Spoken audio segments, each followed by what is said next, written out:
ফরজ নামাজে সেজদা আল্লাহকে দেওয়া হয়, সুন্নত নামাজে সেজদা কাকে দেওয়া হয়, নফল নামাজের সেজদা বা কাকে দেওয়া হয়। আসুন এই সম্পর্কে কিছু কথা বলি।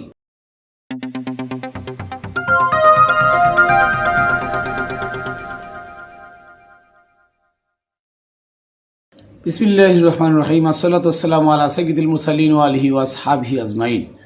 প্রিয় তরিকার বন্ধুরা, দেশে বিদেশে যারা যেখানে আছেন সকলকে জানাই আমি মাইনুল কবির খাতুনে জান্নাত টিভি ইউটিউব চ্যানেল ও ফেসবুক পেজের পক্ষ থেকে শুভেচ্ছা অভিনন্দন। বন্ধুরা, আপনারা জানেন যে আমি দীর্ঘদিন যাবৎ আপনাদের সামনে পবিত্র কোরআন থেকে দলিল ভিত্তিক কথাগুলো তুলে ধরি। আর এই কথার ভিতরে আঙ্গুল দেওয়ার মতো যোগ্য সারা দুনিয়াতে কারণ নাই। সারা দুনিয়াতে কোনো যোগ্য ব্যক্তি নাই আমার কথার ভিতরে আঙ্গুল ঢোকাবে। কারণ হাদিসের রেফারেন্স আছে, অন্য হাদিস আছে, কিন্তু কোরআনের আর অন্য কোরআন নাই। আর কোরআনকে একমাত্র জীবন বিধান হিসেবে কুল কায়নাতের মানুষ যদি মেনে নিত, গ্রহণ করতো, তাহলে কিন্তু আজকে দলে দলে হানাহানি, মারামারি, খুন খারাপ এগুলো হতো না। কারণ কোরআনের ভিতরেই আছে নবীর আদর্শ। আজকে কোরআন বাদ দিয়ে তারা নবীর আদর্শের কথা বলে মানুষ পিটায় মারে, বাড়ি ঘর ধরে আগুন জ্বালায় দেয়, নিজেরা মারামারি করে। এটার একমাত্র কারণ হলো কোরআন না বোঝা, আল্লাহর নবীকে নবী বলে স্বীকার না করা, আল্লাহর আনুগত্য সরাসরি করা নবীকে বাদ দিয়ে। এই জন্য আজকে দলে দলে বিভক্ত, দলে দলে হানাহানি, মারামারি যা কিছু হচ্ছে একমাত্র কোরআন না থাকার কারণেই হচ্ছে। আজকে আপনারা আমার ছেলে মেয়েদেরকে যারা কোরআন পড়ায়, তারা কোরআন পড়ানোর কথা বলে 6 বছরের 7 বছরের বাচ্চাদেরকে মসজিদের মধ্যে ফেলে বলৎকার করে, ধর্ষণ করে। তার মানে কি?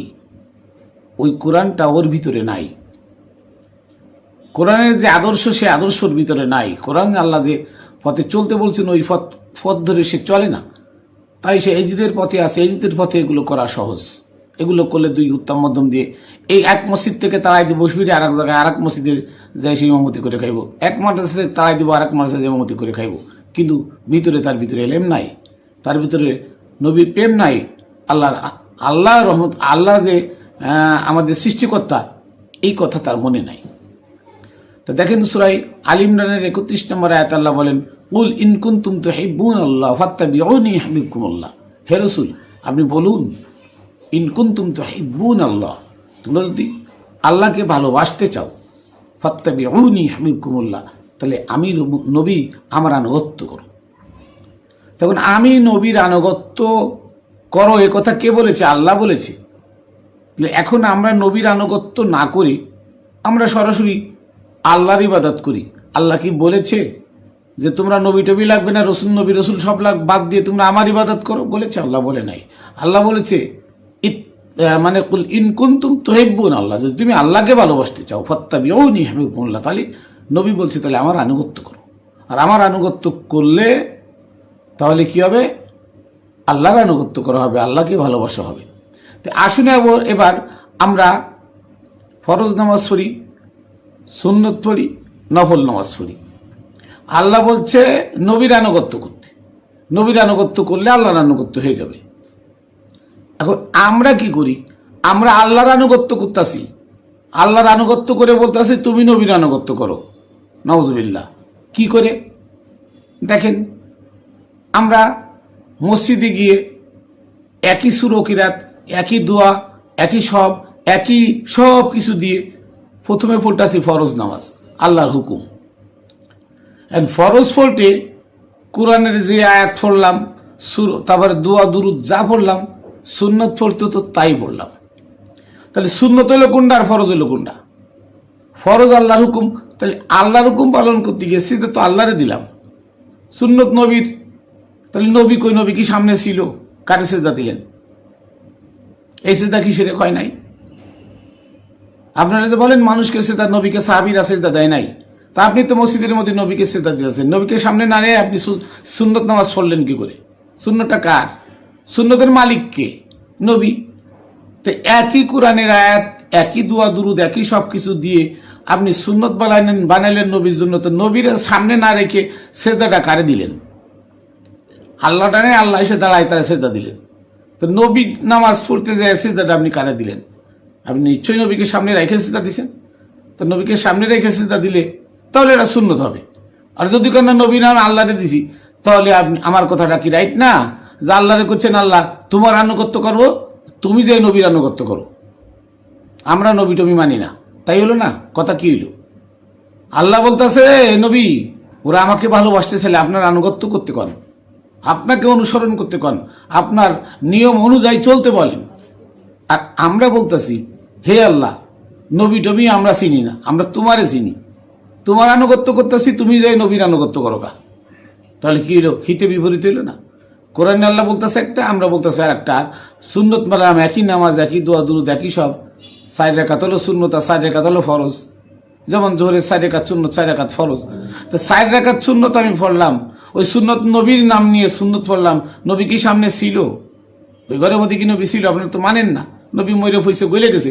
তাহলে ওই ঘরের মধ্যে কারে সিজদা দিলেন? সুন্নতের নামাজের, ফরজ নয় আল্লাহরে দিলেন, সুন্নত নামাজের সিজদাটা কাকে দিলেন? আমাদের মধ্যে অনেক বড় গলত, অনেক বড় ভুল আমাদের ভিতরে আছে। আমরা এমনি খাবো না, এমনি গুড়ায় খাবো। আল্লাহ বলতেছেন আমি মানুষের অন্তরে থাকি, অফিয়ান বসিকুম আল্লাহ তুবসিরুন। আল্লাহ বলছে আমি মানুষের অন্তরে থাকি, তুমি মানুষকে সেজদা দিলে আমি সেজদা পাই। আর তোমরা বলতেছো মসজিদে থাকে, তা আল্লাহ মসজিদে থাকে, মসজিদে আল্লাহ নামাজ ফরজ নামাজ আল্লাহ সেজদা নিল, তাহলে নবী সুন্নত নামাজ সেজদা তুমি কারে দিলে? আল্লাহরে দিলে। তাহলে নিশ্চয়ই তাহলে ওই উল্টা, কোরআনের উল্টা হইল।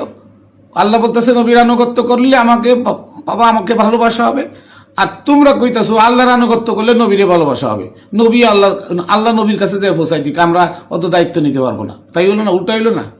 ঠিক পুরো দুনিয়াটা এখন উল্টা চলছে, কোরআন উল্টা চলছে, কোরআনের বিরুদ্ধে মানুষ চলছে। এই মোল্লা মুন্সিরা কেন? কোরআন মানলে তাদের ধর্ম শেষ। কোরআন সূরা কাহফের 21 নম্বর আয়াতে বলছে যে অলিয়া উলিয়াদের মাজার উঁচু গম্বুজওয়ালা মসজিদ বানায় দাও। সূরা তওবার 107 108 বলছে ইট বালু পাথরের বানানো মসজিদ ভেঙে দাও। অথচ অলিদের মাজার ভাঙছে, আর ইট বালু পাথরের মসজিদগুলো সুন্দর টাইলস দিয়ে, দামি দামি টাইলস দিয়ে সিমেসি লাগায় বড় করে করতেছে। কোরআনে কি বিপরীত হয় নাই? আল্লাহ বলতেছে অলিদের কাছে যাও, তাদের কাছে গিয়ে নিজের আমিত্বকে বিসর্জন দাও, তাহলে আমাকে পাবা। ইত্তাবিয়ে সাবিলা মান আনাবা ইলাইয়া, ডাইরেক্ট আল্লাহর হুকুম। যে সমস্ত মানুষের আনুগত্য করো যারা আমার নিকট ধাবিত, আমার রঙে রঙিন, আল্লাহ অলিদের কাছে যাইতে বলছে। আর মোল্লা মুন্সিরা বলছে অলিদের কাছে যাওয়া লাগবে না, মসজিদে যাও। তাহলে কি আল্লাহ বলতেছে অলিদের কাছে যাইতে, অলিদের মাধ্যমে আমাকে পাইবা। আর মোল্লা মুন্সি বলতেছে অলি মলি লাগবে না, তুমি মসজিদে যাই সিদ্ধা মিলে আল্লাহরে পাইবা। তো মসজিদে যায় ফরজ সিদ্ধা আল্লাহরে দিলে, নফল সুন্নতে সিদ্ধা কারে দিলে? আর নফল এমন একটা, আর নফল ইবাদত তেমন, নামাজ পড়েন নফল রোজার মধ্যে বেশি করে করে পড়েন, কারণ 1 রাকাত বললে 70 রাকাতে সব। তাহলে নফল নামাজ নবীরও না আল্লাহরও না, তো ওইটা কার? ওইটা কারে সিদ্ধা দেন? ওটা তো ইবলিস দাঁড়ায় থাকে সামনে ন্যাংটো হয়ে, নুনুটা দিয়ে দাঁড়ায় থাকে ইবলিস, নুনুটা বাইরে দিয়ে দাঁড়ায় থাকে যে সিদ্ধা আমার দে, আমার নুনু গ্রহণ করবে তো সিদ্ধা। নফলে সিদ্ধা কারে দেন বলেন তো? কারে সিদ্ধা দেন? নফল নামাজ কি নিয়াত করে পড়েন? নফল, নফল মানে কি? অতিরিক্ত। কার লেগে? আল্লাহ লেগে না নবীর লেগে না ইবলিসের লেগে? এটা সিদ্ধা কারে দেন? তাহলে নামাজ নামাজ করে আপনারা কেন এত মরেন? কোথায় পাইলেন এই নামাজ? হ্যাঁ, যে নামাজের মধ্যে নবী নাই, রসুল নাই, যে নামাজের মধ্যে অলি মুর্শিদের কথা নাই, যে নামাজ মসজিদ বানায় পড়া হয়েছে, মসজিদ সুদের টাকা ঘুষের টাকা দিয়ে বানানো। এখানে নামাজ পড়লে আপনি জান্নাত পেয়ে যাবেন, নাজাত পেয়ে যাবেন। ফাইলেন কোথায়? একটা আয়াত দেখান। চ্যালেঞ্জ থাকলো, আমি মাইনুল কবির চ্যালেঞ্জ করলাম, একটা আয়াত দেখাবেন। কোন আয়াত? সে আয়াত লেখা আছে এই নামাজ মানুষকে মুক্তি দিবে। বারে বার বলছি আমি। আর একটা আয়াত দেখাবেন এই নামাজ না হলে তাকে জাহান্নামে দেওয়া হবে। আপনারা ওই ন্যাংরা ইলিয়াজের মন গড়া ফতোয়া ফাজাইলে নামাজের ইতিহাস শুনবেন না, মিথ্যা কাহিনী। কি 1 ওয়াক্ত নামাজ কাজা 80 হোক বা জাহান্নাম, নাউজুবিল্লাহ। আল্লাহর ঘরে কত বড় তহমত লাগানো হয়েছে। কোথায় পেলে 1 ওয়াক্ত নামাজ পড়লে 80 হোক বা জাহান্নাম? আর নামাজ এমন কি এমন নামাজ যে ওই নামাজ পড়লে তুমি জান্নাত হুর গেলমান সব পেয়ে যাবা, কোথায় আছে দেখাও তো? কোথাও নাই। কোরআন হচ্ছে গাইডলাইন, কোরআনের কোথাও নাই যখন, তো এইটা আবার ফাইলে কই? কেউ কয় হাদিসে আছে। তা হাদিস কয়টা হাদিস হলে একটা ফরজের সমতুল্য হয়? এটা কোন তো হাদিসে আছে? হাদিস কার বাণী? হাদিস হলো মুয়াবিয়ার বাণী, মুয়াবিয়ার বানানো মন গড়া কথার নাম হাদিস। আমারও নবীর বাণী হাদিস না। কোরআন বলতেছে, আমি বলি না। কোরআন বলতেছে সূরা নজমের 3-4 আয়াতে, জামান নবী আমার হুকুম ছাড়া কোনো কথা বলে নাই। তা নবী যদি আল্লাহর হুকুম ছাড়া কথা বলে থাকে, এত হাদিস করে থাকে, তা হাদিসও কোরআন হয়ে যেত। কি হইতো? কোরআন হয়ে যেত, কারণ নবীর কথা। ওটাও কোরআন হয়ে যেত, কিন্তু কোরআন হইল না কেন? হাদিস কেন ওসমান লিখলো না?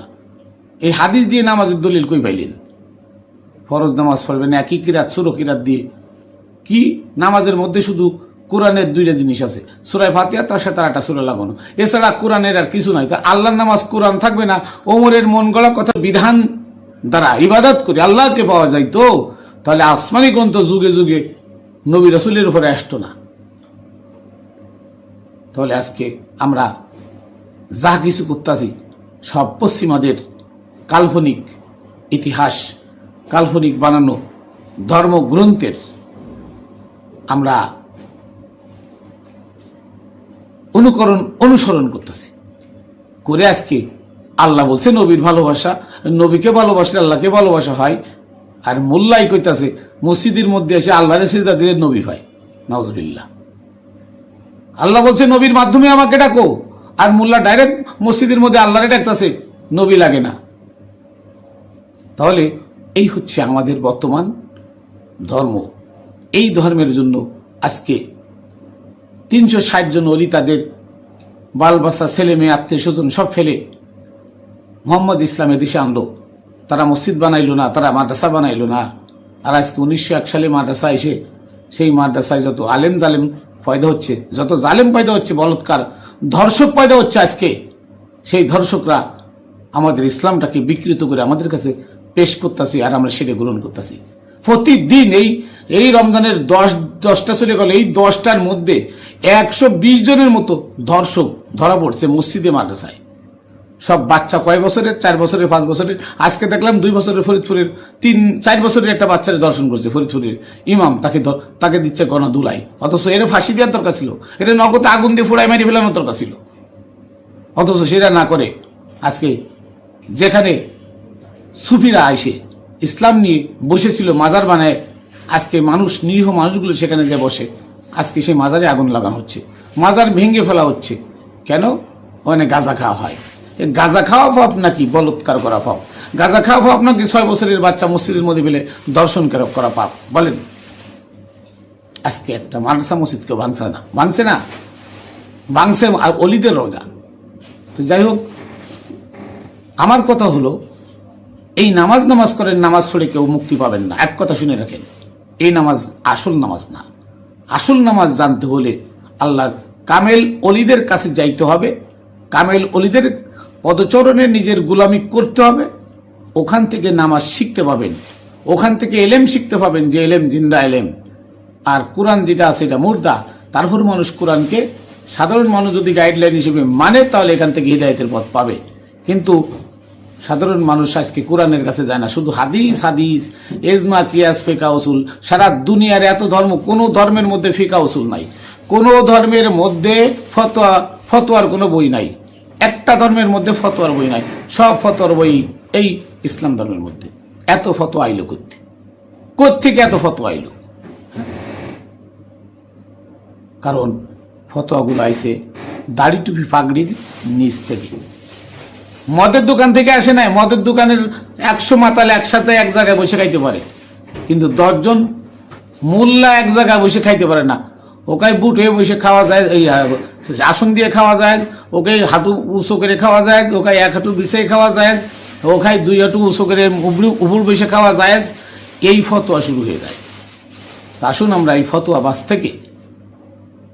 ফতোয়াবাজ থেকে নিজেদেরকে হেফাজত করে আল্লাহর অলিদের কাছে গিয়ে নিজের আমিত্বকে বিসর্জন দিয়ে আল্লাহকে চিনার রাস্তা দেখি, আল্লাহকে পাওয়ার রাস্তা দেখি, নবী পাওয়ার রাস্তা দেখি। তাহলে আমরা এহকাল পরকাল মুক্তি পাবো। তো আমি আমার ভুল ত্রুটি ক্ষমা চেয়ে এই রমজান মাস সত্য কথাটা তুলে ধরলাম, যে আল্লাহর নামাজ আল্লাহকে সিজদা দেন, রসুলের নামাজ কাকে সিজদা দেন, আর নফল নামাজের সিজদা কাকে দেন। আপনারা নিজেরা বিবেচনা করে বুঝবেন। একই নামাজ একই রকম একই সব পড়ি, একটা আল্লাহর একটা রসুলের কি করে হলো, আর একটা নফল কি করে হলো, একই সব একই। তাহলে 3 ভাগে বিভক্ত করলো কিটা? নামাজের 3 ভাগে বিভক্ত করলো কিটা? এই কথাটা সবার কাছে আমার জানার জন্য বাসনা রইল। এবং ফরজের সিজদা আল্লাহরে দেন, রসুলের সুন্নতের সিজদা কারে দেন, সে থাকে কোথায়, নফলের সিজদা কারে দেন? সবাই আমাকে একটু কমেন্টে জানাবেন যে কে কাকে সিজদা দেন। আর এই সিজদা দেওয়া শিরিক হয় না? যাই হোক, আমি আমার সংক্ষিপ্ত কথা এখানে শেষ করছি। পাক পাঞ্জাতনের পাক কদমে আমার সালাম ভক্তি রইল। আমার গুরু মানিক সান শাহ রহমতুল্লাহ আলাইহির পাক কদমে আমার সালাম ভক্তি। সকল তরিকার বন্ধুদের এবং সকল মানব জাতি যারা আমার ভিডিও দেখেন শোনেন, প্রত্যেকের পাক কদমে অধমের ভক্তি রইল। ভুল ত্রুটি মার্জনীয়। খাতুনে জান্নাত টিভি ইউটিউব চ্যানেল ও ফেসবুকের পক্ষ থেকে সকলকে জানাই শুভেচ্ছা, অভিনন্দন। আবার দেখা হবে অন্য ভিডিওতে। জয় গুরু।